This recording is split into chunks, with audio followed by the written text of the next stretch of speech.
Ador ot choher me parliament anet Anita Mong okwara dota mu katikome ni en tikere ching irushu me laro tela me won nyashi ite kwaro me lao. Abuo ketolo ki parliament me Uganda Chris Obore ene yo katuke lok mana kakawang Anita Mong. Obore tirani Anita Mong maro luak me lao atek tutwal damir ni lao bet kar shel kere kuj te don aroma kere roku kenne. Oboro tirni Anita Mong da pay kere ching ingola mu katu amu geo wiru udo kune kere ambassador Dixon Ogwango Cool. She loves the people of Lango, she wishes them well, and she loves to see Lango develop economically like any other part of the country.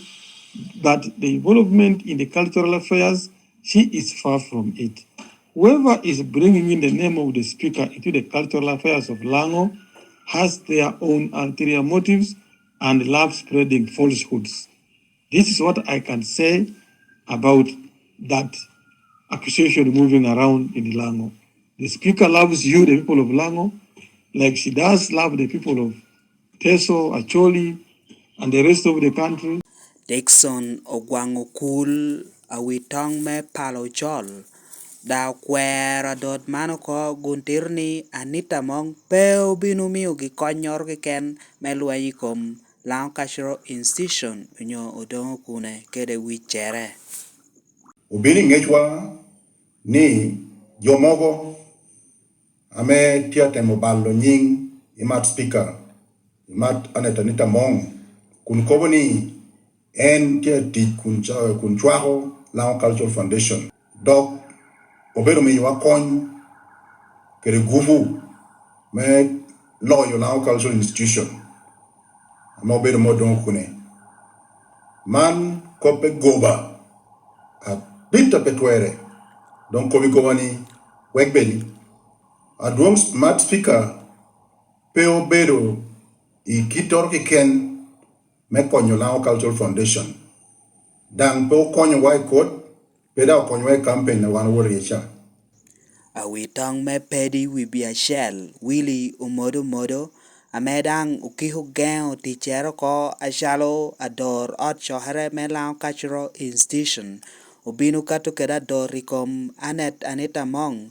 ichohera amubedu icha beach udiku Lao Cultural Center iyunge ngola kato me gengo wiru udo kune kere gengo wiru Ogwango Cool kere genge nang tich ashalo ador ot chohere modo otita Anita Mong me pe medde kede chattu chia ikalo rushu ite kwaro me lao.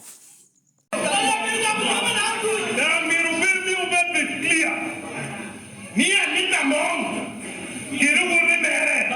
Wait now,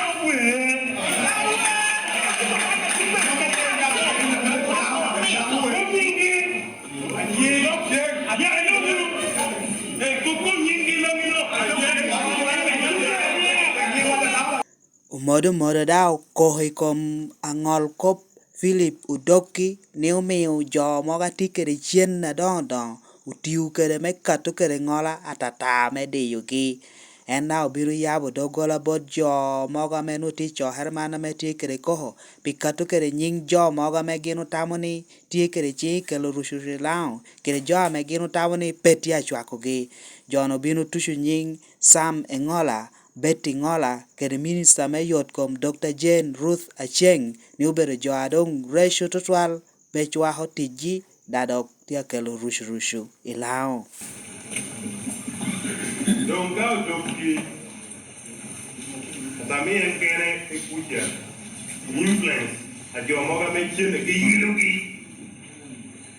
we are not going to accept that.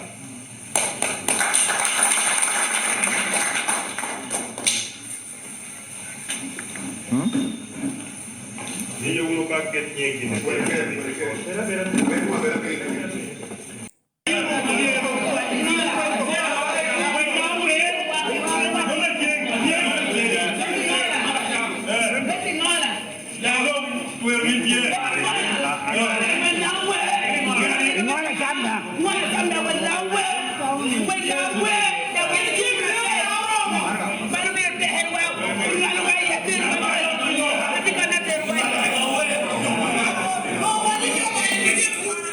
Thank you for watching Lango News channel. Please subscribe for more updates.